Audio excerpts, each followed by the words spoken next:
Dust hangs in the air at dawn as a column of European soldiers marches inland, boots striking dry earth in perfect rhythm.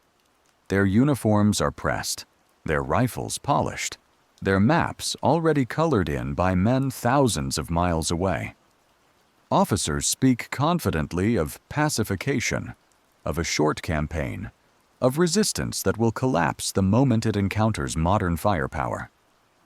The land ahead of them is marked as empty space, as if no one has ever ruled it, defended it, or bled for it. But beyond the ridgeline, hidden by tall grass and broken hills, tens of thousands of African soldiers are already in position, watching, waiting, silent. For much of the late 19th century, Europe entered Africa with an almost unshakable belief in inevitability. Industrial power, repeating rifles, railroads, and steamships had transformed European warfare, and with that transformation came an assumption that no non-European society could meaningfully resist it. African states were described as tribal, static, disorganized, labels that traveled easily from colonial reports into textbooks and newspapers. The conquest of Africa was framed not as war between equals, but as administration delayed, a technical problem awaiting resolution. Yet this confidence rested on a dangerous misreading. Africa was not a political vacuum. It was a continent of kingdoms, empires, confederations, and military cultures refined over centuries of conflict. States like Ethiopia, Dahomey, and the Zulu Kingdom were not discovering war for the first time. They were adapting to a new kind of enemy. Diplomacy moved alongside intelligence gathering. Weapons were imported, tactics debated, terrain studied. Long before European troops crossed borders, African leaders were already planning for the wars to come. European officers, however, rarely saw this preparation. Reports written from coastal forts or missionary stations filtered African societies through racial ideology. African armies were counted, but not taken seriously. Their discipline was doubted. Their command structures were dismissed as primitive. When warnings did surface, when traders spoke of large standing forces inland, or when explorers described centralized authority, those details were often minimized or ignored. Confidence was more comfortable than caution. By the 1870s and 1880s, imperial expansion accelerated. Britain pushed deeper into southern Africa, France advanced inland from the west and north, and Italy, late to empire, sought prestige through conquest in the Horn of Africa and North Africa.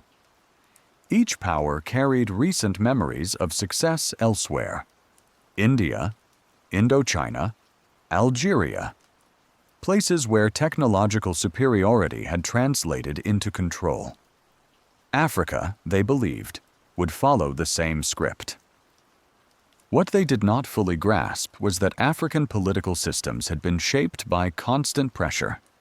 Many states had grown precisely because they could mobilize large populations for war.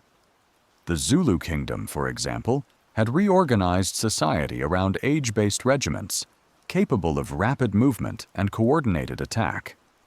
Ethiopia had survived centuries of regional conflict by balancing diplomacy, religion, and military force, while carefully managing access to firearms through Red Sea trade routes.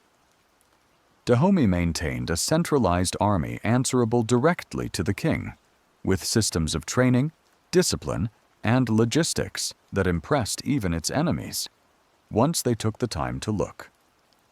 Still, the opening moves of these wars were shaped by European certainty. Columns advanced with light supply trains, expecting swift engagements and quick victories. Treaties were imposed under threat, borders drawn without consultation, ultimatums delivered with deadlines measured in days. Resistance, when it appeared, was treated as insolence rather than strategy. If you stay with this story to the end, you'll see how that certainty unraveled, how battles that were supposed to confirm European dominance instead exposed its limits, and how those moments sent shockwaves through imperial capitals.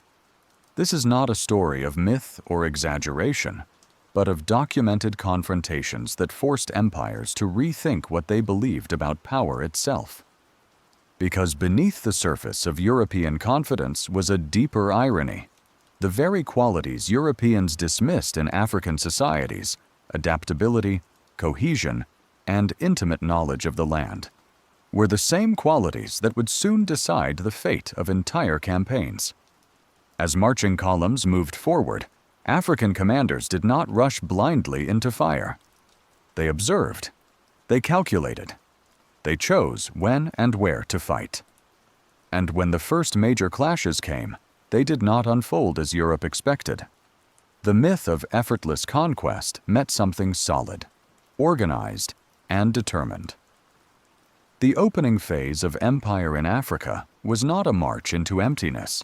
It was an approach toward prepared resistance, shaped by leaders who understood that survival depended on mastering the new rules of war without surrendering control of their own. By the time the first shots were fired, the outcome was no longer predetermined.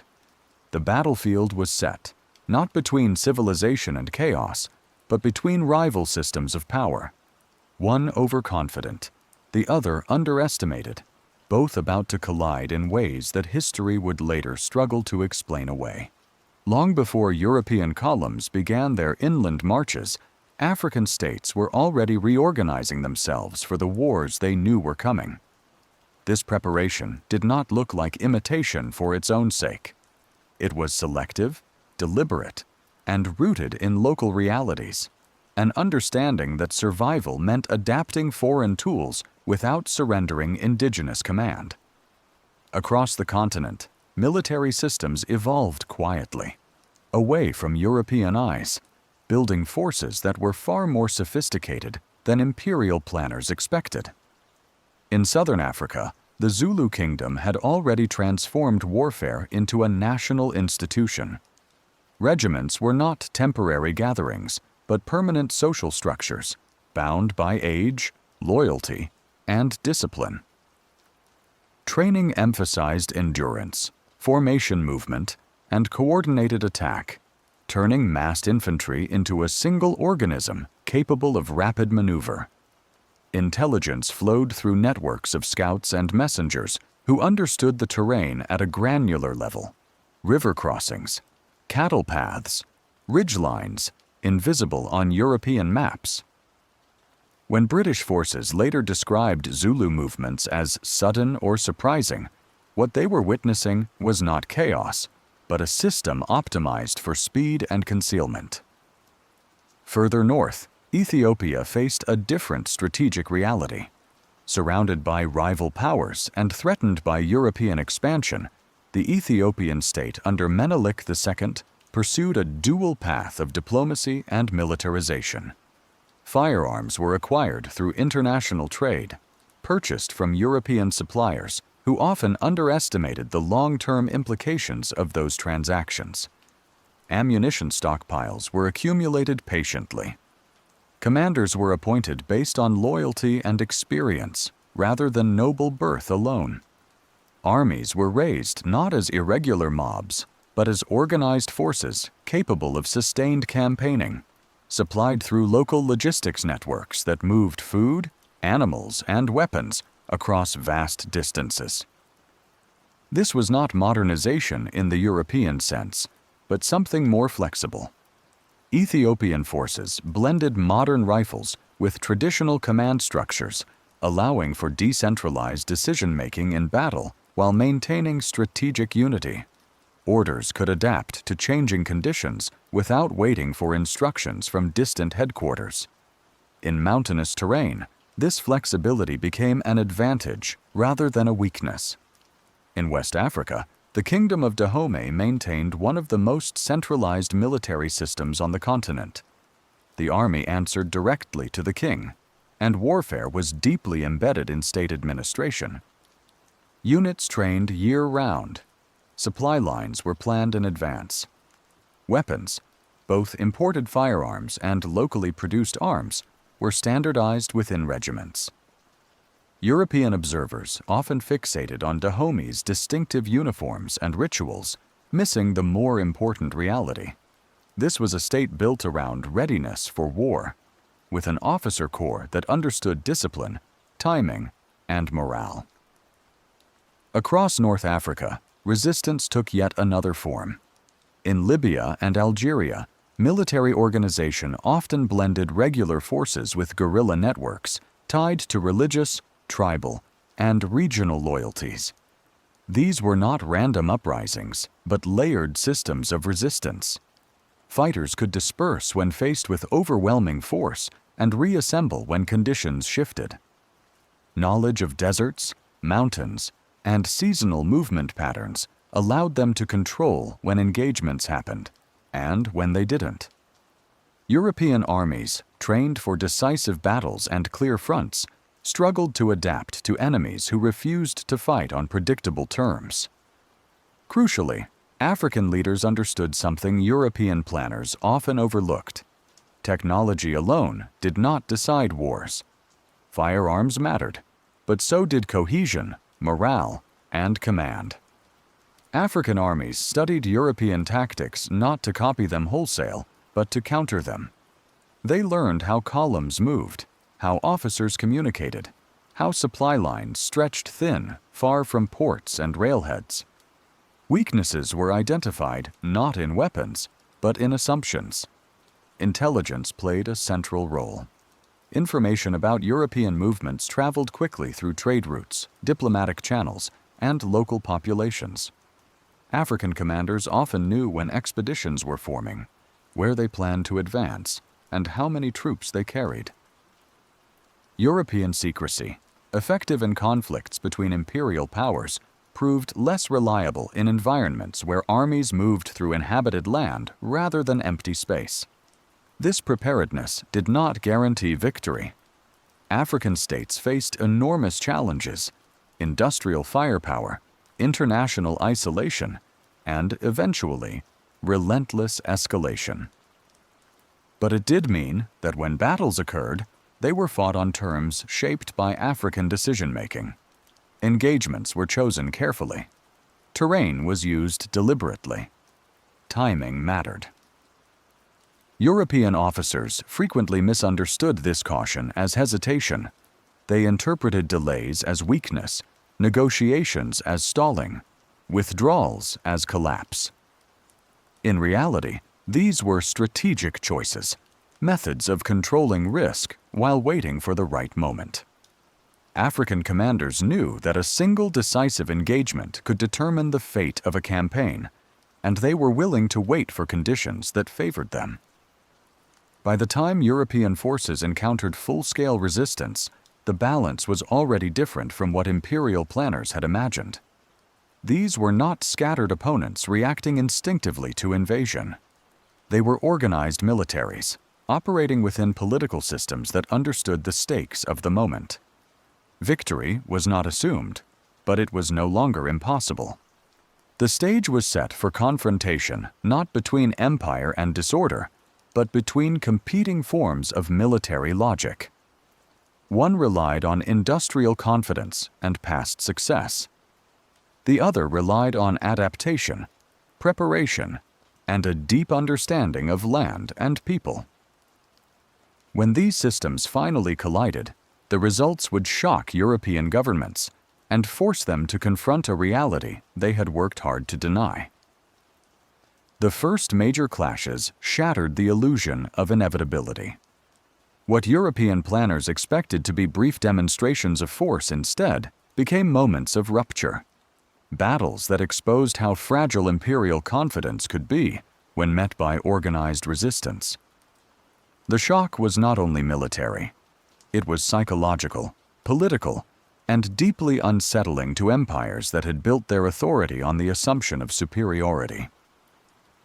In January of 1879, a British column camped beneath the rocky hill of Isandlwana in southern Africa. Tents stood in neat rows, Supply wagons drawn into loose formation, rifles stacked with the ease of men who did not expect to be attacked in force. Officers debated their next move, convinced the main Zulu army was elsewhere. Over the surrounding hills, however, thousands of Zulu warriors lay concealed, arranged in formations refined through years of training and rehearsal. When they advanced, they did so not as a mob, but as a coordinated force, closing distance with speed that nullified British fire discipline. The battle unfolded with brutal clarity. British volleys tore gaps in the advancing lines, but ammunition ran low, communication faltered, and defensive positions collapsed under pressure from multiple directions. By the time the fighting ended, more than 1,000 British and colonial troops lay dead. It was one of the worst defeats suffered by a modern European army against an indigenous force in the 19th century. News of Isandlwana stunned Britain, not because wars were lost, those could be explained, but because this loss contradicted the empire's self-image. 17 years later, in the highlands of northern Ethiopia, history repeated itself on an even larger scale. Italian forces, seeking to assert colonial control, advanced toward the town of Adwa, with confidence shaped by European alliances and modern armaments. Italian commanders underestimated both the size and coordination of the Ethiopian army. What they encountered instead was a force numbering in the tens of thousands, drawn from across the empire, unified under Menelik II, and equipped with modern rifles acquired through years of careful diplomacy. The terrain favored the defenders. Mountain passes fragmented Italian units, breaking cohesion and isolating columns from one another. Ethiopian commanders exploited these divisions, concentrating force where it mattered most. The fighting was fierce and prolonged, but the outcome was decisive. Italian units were overrun, their artillery captured, their command structure shattered. By the end of the battle, Italy had suffered thousands of casualties and a humiliation that reverberated across Europe. Adwa was not merely a battlefield victory, it was a geopolitical event. Ethiopia emerged as a sovereign African state recognized by European powers, while Italy faced domestic outrage and political crisis. Newspapers across the continent struggled to explain how a non-European army had defeated a modern imperial force in open battle.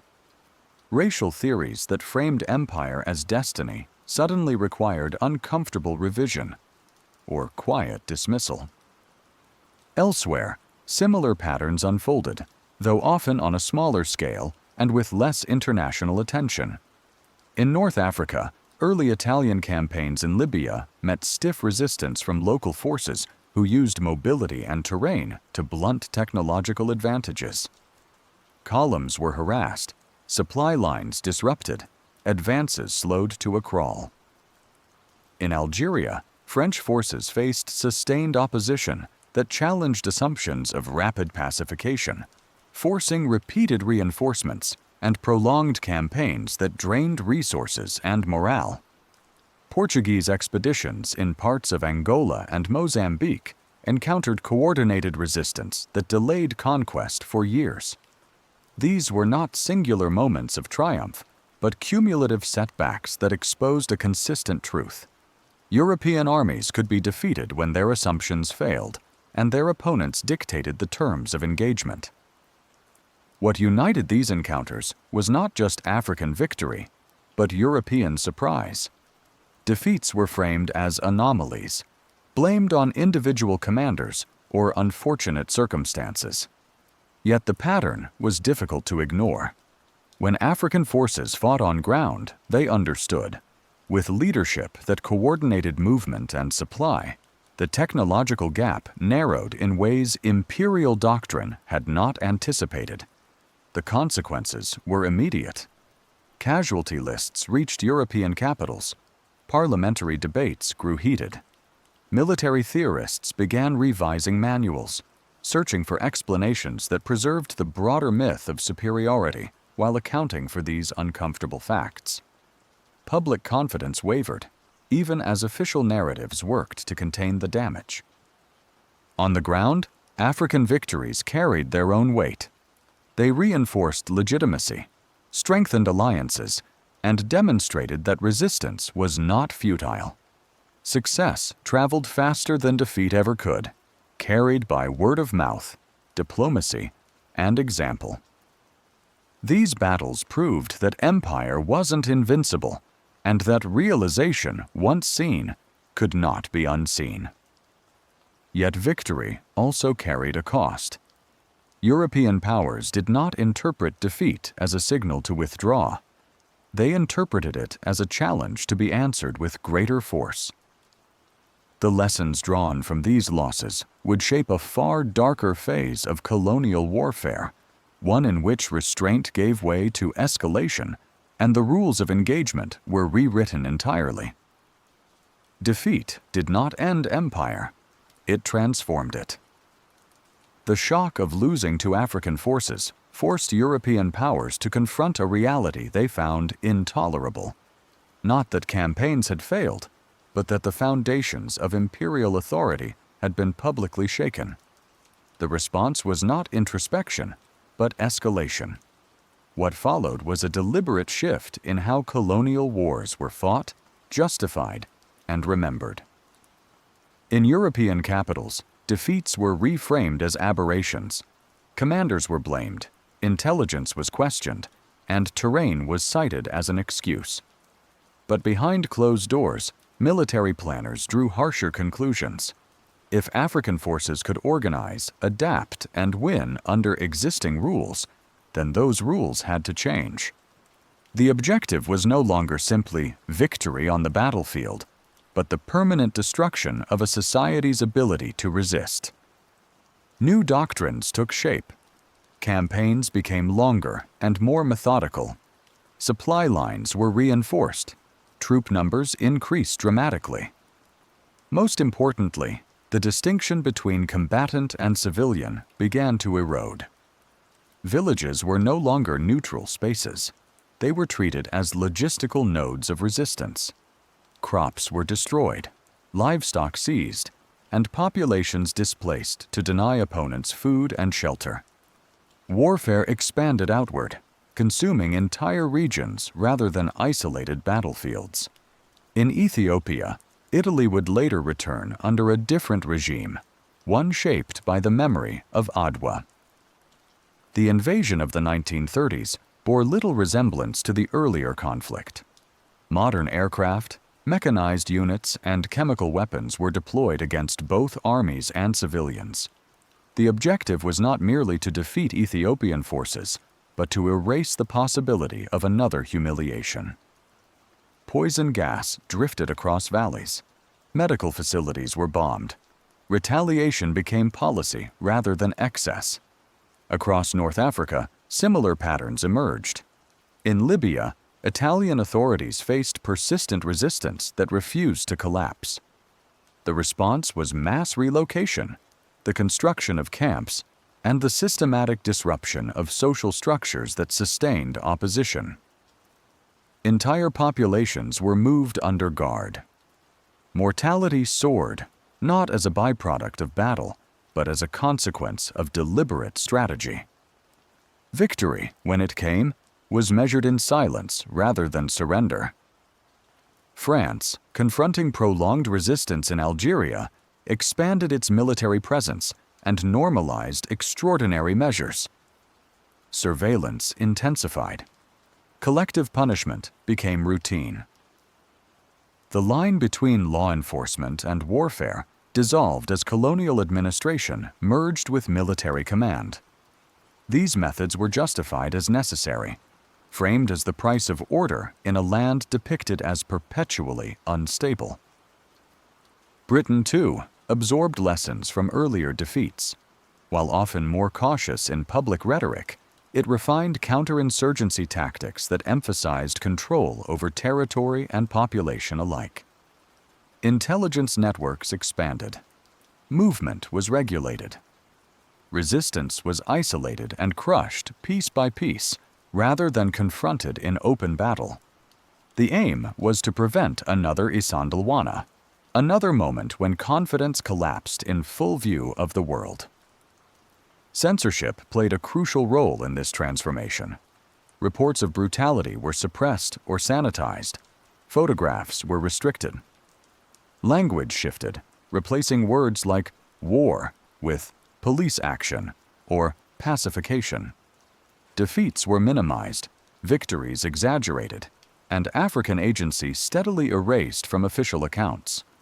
What could not be denied outright was buried under layers of administrative language and selective memory. These escalations revealed something essential. African victories had mattered enough to provoke extreme responses. They threatened not only territorial control, but the ideological framework of empire itself. If European armies could be beaten, then the moral justification for rule, so often presented as natural and benevolent, began to fracture. The cost of this escalation was immense. Violence intensified. Civilian suffering became systemic. And yet, for all the resources poured into repression, the underlying problem remained unsolved. Force could occupy land, but it could not restore the myth that had been broken on those early battlefields. By attempting to erase the memory of defeat, empires only confirmed its significance. The wars grew quieter in European narratives even as they grew louder on the ground. And when the guns finally fell silent, what remained was not triumph, but a carefully constructed forgetting, one that would shape how these conflicts were taught, or not taught, for generations to come. When the wars ended, the silence that followed was not accidental. It was engineered. Across Europe and its former colonies, the memory of African victories faded not because they lacked importance, but because they carried consequences that empire could not afford to confront.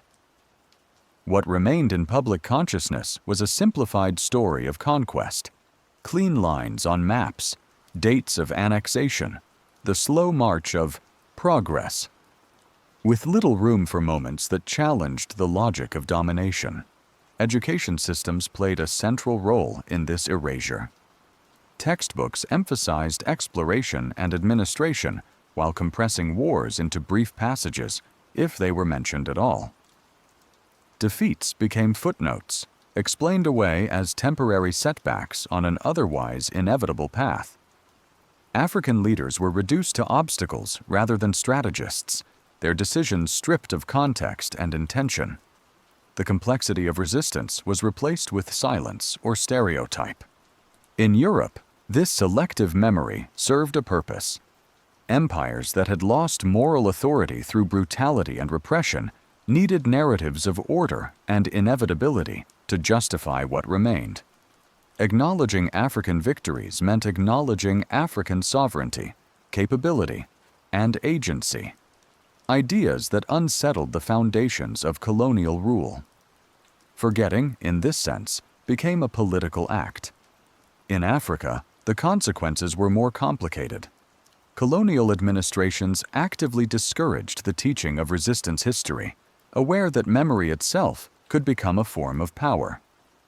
Oral traditions persisted, passed through families and communities, but they rarely entered official archives. Where records did exist, they were often filtered through colonial interpretation, forcing later historians to reconstruct events from fragments scattered across continents. Yet the impact of these victories did not disappear. They shaped how African leaders approached the 20th century, informing strategies of negotiation, resistance, and eventual independence. Ethiopia's survival as a sovereign state stood as a living reminder that empire could be checked. Elsewhere, the knowledge that European armies had once been defeated traveled quietly, influencing movements that would emerge decades later. The irony is that the very efforts to suppress these histories ensured their longevity. What is erased rarely stays forgotten forever.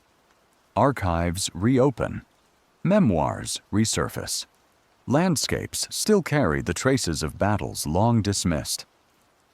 When historians returned to these events with fresh eyes, a different picture emerged. One of African societies engaging modernity on their own terms, not as passive recipients, but as active participants. These were not stories of inevitable loss. They were stories of decision, adaptation, and consequence. Victories did not end colonialism, but they fractured its mythology. They forced empires to reveal their dependence on force rather than consent, and they exposed the gap between imperial rhetoric and reality. Remembering these wars does not require romanticizing them. The cost was high, and the aftermath often brutal. But acknowledgement restores balance to history. It reminds us that power is never absolute, that ingenuity can emerge under pressure, and that even the most confident systems are vulnerable to those they underestimate. Long before independence flags were raised, African forces had already challenged empire on its own terms and won. That truth, once obscured, still waits patiently beneath the surface of history, unchanged by the silence that followed.